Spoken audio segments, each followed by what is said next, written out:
Hello everyone. आज मैं आप सब लोगों के बीच लाया हूँ एग्जम्पशन की एक ऐसी एंट्री जिसमें सब लोगों को डाउट रहता है। इसमें हाल ही में एक अमेंडमेंट भी आया है और इस एग्जम्पशन की एंट्री में आरसीएम भी मिक्स हो जाता है, सब कुछ मिक्स हो जाता है और ये बहुत ही ज्यादा कंफ्यूजिंग बन जाती है। तो आज हम बात करने वाले हैं एंट्री 12 और 12A की, मतलब कि रेसिडेंशियल ड्वेलिंग की रेंटिंग की। चलो मैं बात बहुत ही बेसिक से करूंगा। यदि आपने आज के पहले नहीं भी समझा है तो मेरी कोशिश रहेगी आपको 100% कॉन्सेप्चुअल क्लैरिटी देने की। अच्छा, यदि आपने पहले उसको पढ़ा हुआ है तो मेरी रिक्वेस्ट रहेगी 2 मिनट के लिए उसको साइड में रख दीजिए, ठीक है। अब मैं आता हूं हमारे टॉपिक पे। बिल्कुल ही बेसिक से यदि मैं आपके साथ बात करूं तो मुझे एक चीज बताइए, इमूवेबल प्रॉपर्टी कितने तरह की होती है? दो तरह की, या तो रेसिडेंशियल ड्वेलिंग या फिर कमर्शियल बिल्डिंग। ड्वेलिंग नहीं बोलना चाहिए, कमर्शियल बिल्डिंग, ठीक है। रेसिडेंशियल ड्वेलिंग मतलब वो जगह जहां पे कि हम रहने वाले हैं, जो रहने वाली बिल्डिंग होती है, जो एक रेसिडेंस के काम आती है। और कमर्शियल बिल्डिंग मतलब वो जहां पे हम हमारा ऑफिस खोलते हैं या हम कोई बिजनेस करते हैं, ठीक है। अब रेसिडेंशियल ड्वेलिंग के दो पर्पस हो सकते हैं। या तो हम रेसिडेंशियल ड्वेलिंग में रेसिडेंस करेंगे, मतलब रहेंगे, या फिर हम उसको कमर्शियली ऑपरेट करेंगे, ठीक है। फॉर एग्जाम्पल, यहाँ पे मैं आपको एक छोटा सा एग्जाम्पल देता हूँ। डीएलएफ की एक रेसिडेंशियल बिल्डिंग है जहां पे कि डीएलएफ ने बहुत सारे अपार्टमेंट्स बना रखे हैं। अब उसको कहने के लिए तो रेसिडेंशियल ड्वेलिंग बोलेंगे, पर मैं वहां पे रहता भी हूँ और 1 साल बाद मेरी इच्छा हुई, मैं कहीं और शिफ्ट हो गया, तो अब मैं उस फ्लैट को ऑफिस में कन्वर्ट कर लूंगा। अभी भी वो रहेगी रेसिडेंशियल ड्वेलिंग ही, बट अब उसका यूसेज कमर्शियल हो गया, ठीक है। सेम, यदि मैं कोई कमर्शियल बिल्डिंग लेता हूं तो मैं उसको कमर्शियली भी ऑपरेट कर सकता हूं और उसमें अपना रेसिडेंशियल ठिकाना भी रख सकता हूं। बहुत बेसिक बात करूं और एक नॉन जीएसटी एस्पेक्ट से बात करूं तो आप लोगों का एक क्वेश्चन आएगा कि कोई भी इमूवेबल प्रॉपर्टी किस बेसिस पे डिसाइड होती है कि वो रेसिडेंशियल ड्वेलिंग है या कमर्शियल ड्वेलिंग है, कि कमर्शियल बिल्डिंग है। तो ये चीजें ना म्युनिसिपालिटी से होता है। आप जिस भी सिटी में रिसाइड करते हो, जहां पे भी रहते हो, यदि आप वहां के म्युनिसिपैलिटी के रिकॉर्ड्स उठाओगे तो वहां पे गिवन प्रॉपर्टी का यूसेज बता दिया जाता है कि ये रेसिडेंशियल इन नेचर है या ये कमर्शियल इन नेचर है, ठीक है। आई होप आप लोगों को इतनी चीजें समझ में आ गई हो। तो हमारे सामने चार केस है। रेसिडेंशियल ड्वेलिंग मतलब रहने वाली जगह को आप एज अ रेसिडेंस भी यूज कर सकते हो, एज अ कमर्शियल यूज भी कर सकते हो। सेम में जो कमर्शियल बिल्डिंग है उसको आप एज कमर्शियल यूज भी कर सकते हो और एज रेसिडेंशियल यूज भी कर सकते हो।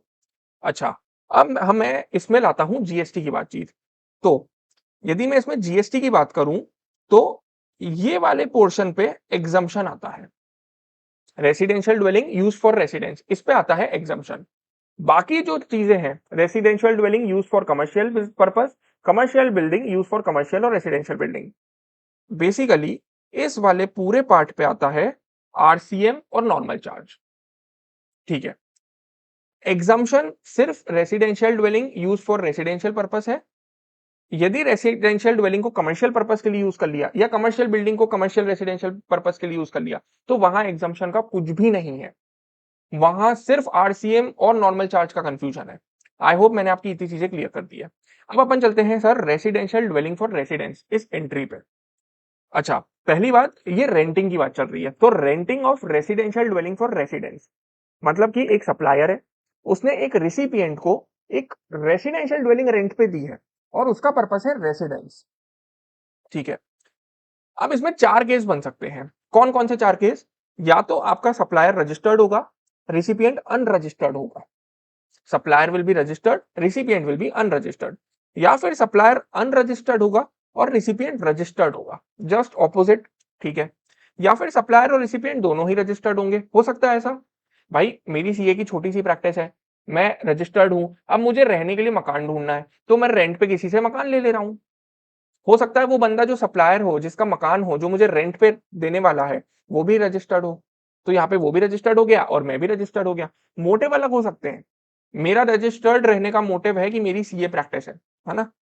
फोर्थ पॉइंट है, सप्लायर और रिसिपिएंट दोनों ही अनरजिस्टर्ड है, ठीक है। इस चीज को बहुत ध्यान से समझना। मैंने आपको चार केस बता दिए, हम किस केस पे है? सर, एक सप्लायर एक रिसिपिएंट को रेंटिंग पे दे रहा है जगह। कौन सी जगह? Residential dwelling. किस पर्पस के लिए? रेसिडेंस के लिए। चार केसेस हो गए हैं। सप्लायर और रिसिपिएंट की कहानी है। गिवन पॉइंट ऑफ टाइम या तो सप्लायर रजिस्टर्ड है, नहीं तो वो अनरजिस्टर्ड है। रिसिपिएंट या तो रजिस्टर्ड है, नहीं तो अनरजिस्टर्ड है। सबसे पहले बात करते हैं इस केस की जहां पे कि सप्लायर और रिसिपिएंट दोनों अनरजिस्टर्ड है। अब मैं एक चीज जानना चाहता हूँ, मेरे पास ना थोड़े से मैसेजेस आए आज कि सर यदि दोनों अनरजिस्टर्ड होंगे तो टैक्सेबिलिटी क्या होगी।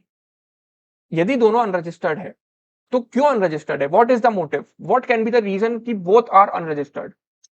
बड़ा ही ऑब्वियस रीजन है कि दोनों इसलिए अनरजिस्टर्ड हैं क्योंकि दोनों का बिजनेस थ्रेशोल्ड लिमिट के नीचे है as per section 22 of registration.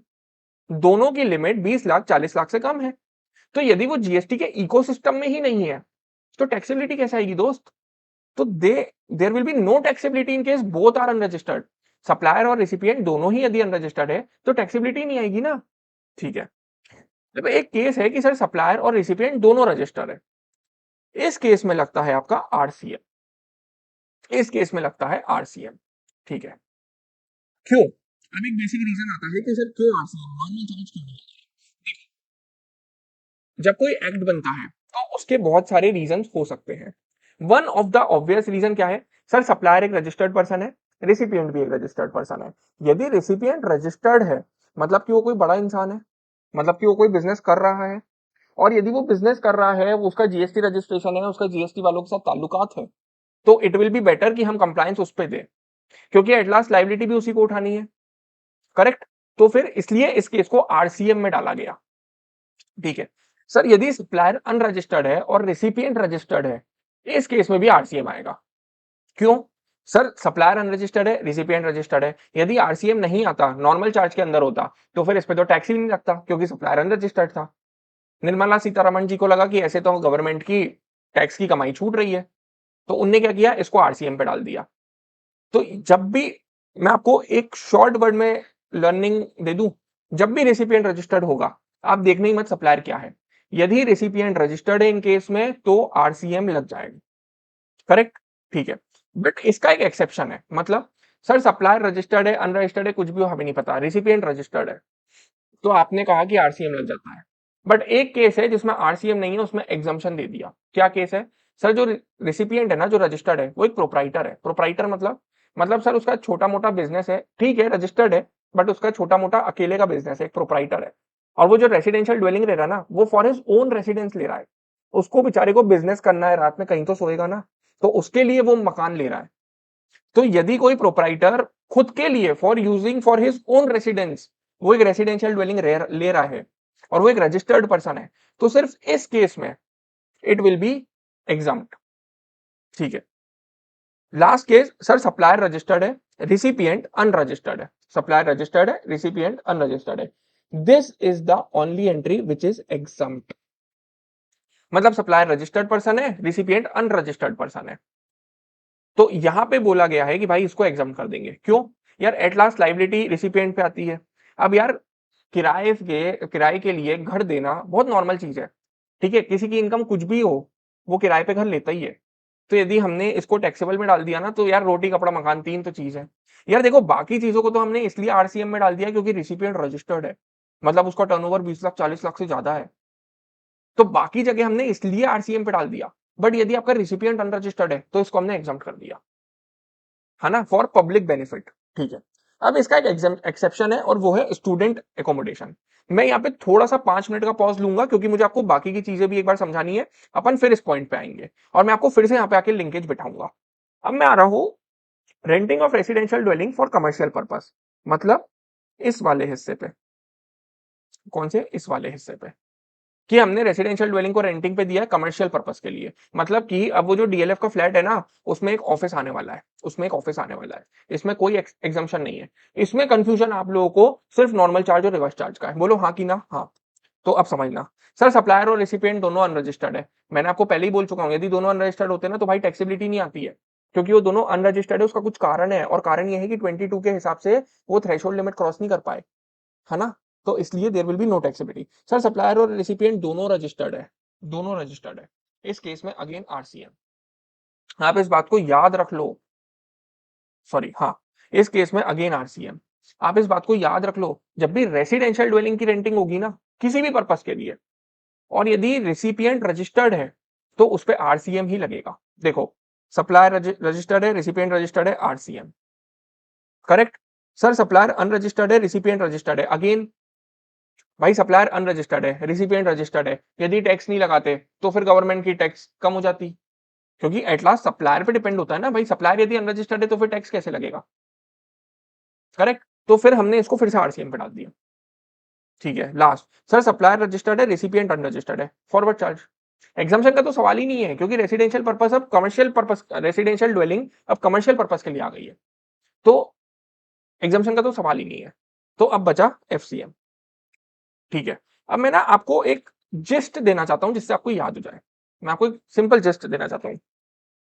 Residential dwelling की बात करें, रेसिडेंशियल ड्वेलिंग की बात करें तो एक बात तो रट लो, यदि रिसिपिएंट रजिस्टर्ड होगा तो केस आरसीएम का होगा, फिर सप्लायर रजिस्टर्ड हो या अनरजिस्टर्ड हो, यदि रिसिपिएंट रजिस्टर्ड है तो केस आरसीएम का है, ठीक है, पहली बात। दूसरी, यदि सप्लायर और रिसिपिएंट दोनों अनरजिस्टर्ड है तो टैक्सेबिलिटी का तो सवाल ही नहीं आता, ठीक है। तीसरी बात, सर यदि रेसिडेंशियल ड्वेलिंग दिया गया है फॉर रेसिडेंस, रहने के लिए, रोटी कपड़ा मकान, three three necessities of life, यदि मकान दिया है कि सामने वाले के सिर पे छत हो जाए और सामने वाला रजिस्टर्ड नहीं है, तो इस केस में एग्जम्पशन, एक्सेप्शन पे बाद में आएंगे।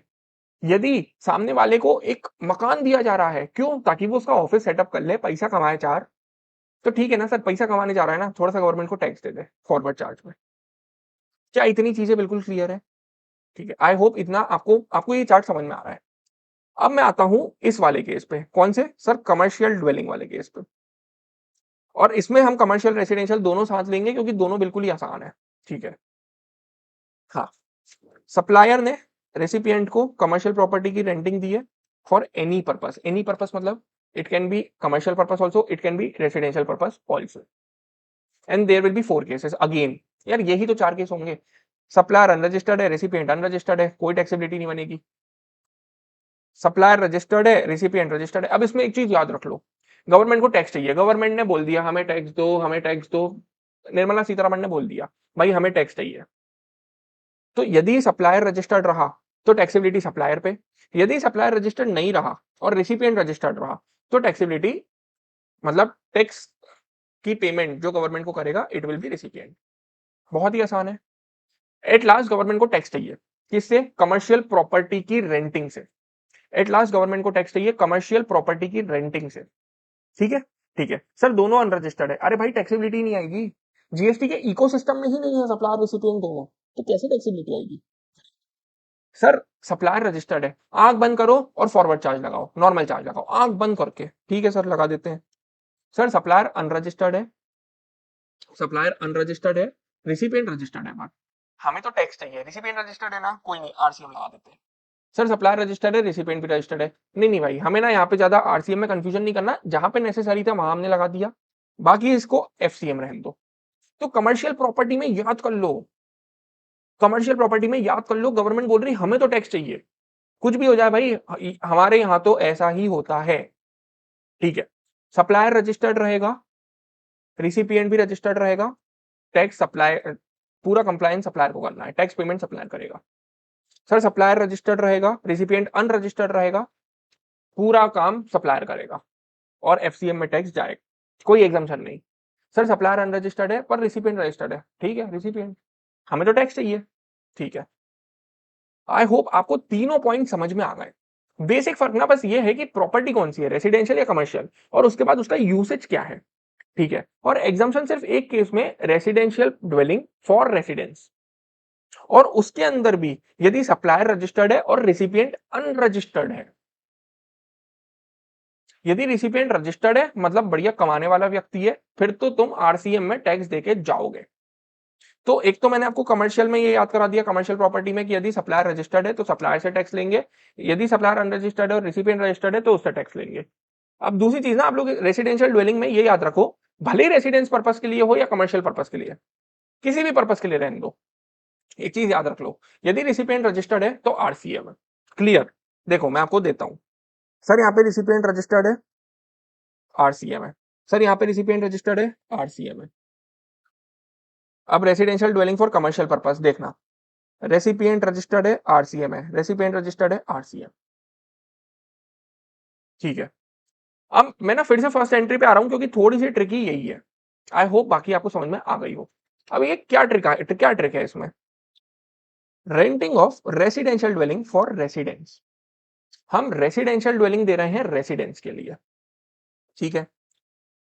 यदि सप्लायर रजिस्टर्ड है या अनरजिस्टर्ड है और रिसिपिएंट रजिस्टर्ड है, residential dwelling for residence, recipient is registered, ठीक है। आरसीएम, एक एक्सेप्शन है, क्या सर, रजिस्टर्ड रिसिपिएंट जो है ना, मैं जो रजिस्टर्ड हूं ना, मैं प्रोप्राइटर हूं, मेरी छोटी मोटी सीए की प्रैक्टिस है और मैं एक प्रोप्राइटर हूं, रजिस्ट्रेशन लेना मेरा काम है क्योंकि मेरी एग्रीगेट टर्नओवर है वो थ्रेशोल्ड से क्रॉस हो गया, इसलिए मेरे को जीएसटी रजिस्ट्रेशन लेना पड़ा, बट मैं प्रोप्राइटर हूँ, मेरी एक अकेले की प्रैक्टिस है बस। अब घर तो चाहिए तो घर तो लूंगा ना, पर क्या मैंने जीएसटी रजिस्ट्रेशन लेकर गलती तो नहीं करी ना। तो भाई तो मैं एक्सेप्शन दे दिया, प्रोप्राइटर को एक्सेप्शन दे दिया, गिवन दैट वो रेसिडेंशियल ड्वेलिंग को for his own residence use कर रहा है। चलो ये काम हो गया, बढ़िया। अब आते हैं लास्ट पे जिसमें मैक्सिमम लोगों को दिक्कत है। सप्लायर रजिस्टर्ड है, रिसिपिएंट अनरजिस्टर्ड है, किस केस में? रेसिडेंशियल ड्वेलिंग की renting for residence, this will be exempt except one case, except one case. What is the case? Sir, students accommodation. मतलब चलो अब आते हैं अपन सेक्शन एंट्री 12A पे। एक रजिस्टर्ड सप्लायर है, उसने एक अनरजिस्टर्ड रिसिपिएंट को renting of residential dwelling the for residence. एक रजिस्टर्ड सप्लायर है, उसने एक अनरजिस्टर्ड रिसिपिएंट को residential dwelling the for residence, हमने पढ़ा है दिस इज एग्जाम। पर एक केस में एक्सेप्शन है, मतलब एक्सेप्शन मतलब सर टैक्सेबल बन गई, बिंदास हिंदी में लिखो। एक्सेप्शन मतलब सर टैक्सेबल बन गई कब? जब आप जो रेसिडेंशियल ड्वेलिंग दे रहे हो ना रेसिडेंस के लिए, वो एकोमोडेशन सर्विस दे रहे हो स्टूडेंट्स को स्टूडेंट्स रेसिडेंस में। मतलब सर आपका एक घर है, वो घर मतलब रेसिडेंशियल ड्वेलिंग हो गई, आप उसमें रहने को ही दे रहे हो, आप वो रेसिडेंस के लिए दे रहे हो, किनको? स्टूडेंट्स को, बच्चों को। तो सर बच्चों को दे रहे हैं ना, क्यों टैक्सेबल बना दिया? थोड़ा सा कमर्शियल एंगल आ गया, हाँ थोड़ा सा सोचोगे तो थोड़ा सा कमर्शियल एंगल आ गया है ना, इसलिए। ठीक है, accommodation service provided by hostels, camps, PGs, ये सब। अच्छा, अब ऐसा नहीं है कि पूरे टैक्सेबल बना दिया, इनने अपने को दो चीजें दी है कि यदि आपने ये दोनों चीजें कर ली तो टैक्सेबल बन गया। क्या दोनों चीजें कर ली? सर वैल्यू ऑफ सप्लाई निकल गई हमारी more than 20,000 rupees per person per month. मतलब हमने एक रेसिडेंशियल ड्वेलिंग दे दी रेसिडेंस को, अनरजिस्टर्ड रिसिपिएंट को। या रजिस्टर्ड रिसिपिएंट कौन है? सर स्टूडेंट्स हैं। और रेसिडेंशियल ड्वेलिंग क्या है? सर रेसिडेंशियल ड्वेलिंग मतलब हॉस्टल, कैंप, पीजी, ये सब दे दिए। और इनकी जो वैल्यू है ना, वो है more than 20,000 rupees per person per month. मतलब हर बच्चे का हर महीने 20,000 रुपए से ज्यादा, 20,000 रुपए तक नहीं, 20,000 रुपए से ज्यादा। और जो स्टे है वो लेस देन 90 डेज है, जो स्टे है वो 90 डेज से कम है। इस केस में आपका ये टैक्सेबल हो जाएगा। अंडरस्टूड? ठीक है। अच्छा, यदि वैल्यू ऑफ सप्लाई 20,000 रुपए से कम है या 20,000 रुपए तक है, और जो मिनिमम कंटिन्यूअस स्टे है वो 90 दिन है, मतलब आप कम से कम 90 दिन तो रुक ही रहे हो, 90 दिन से ज्यादा रुको मजेदार कहानी हो जाएगी, तो फिर एग्जाम।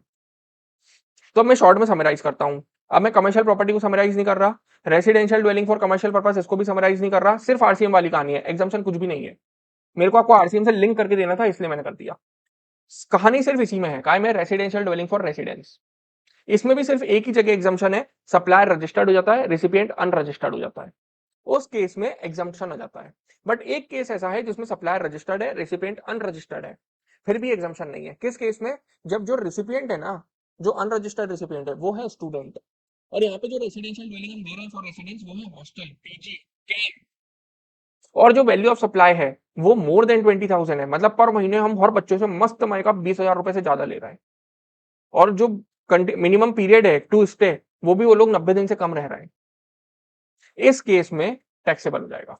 इसके अलावा हर केस में जहां पे भी सप्लायर रजिस्टर्ड होगा, रिसिपिएंट अनरजिस्टर्ड होगा और रेंटिंग ऑफ रेसिडेंशियल ड्वेलिंग होगी फॉर रेसिडेंस, एग्जाम्शन होगा। I hope this is very very clear. मैंने कोशिश करी है मैं पूरा बहुत अच्छे से एकदम बेसिक से समझाऊं। आरसीएम एग्जाम्शन मैंने सब खत्म कर दिया है, आरसीएम में भी आपकी एंट्रीज जो इमूवेबल प्रॉपर्टी से रिलेटेड थी वो निपटा दी है, साथ ही साथ एग्जाम्शन भी खत्म कर दिया है। Thank you so much for watching this. If you like this video please subscribe to this channel.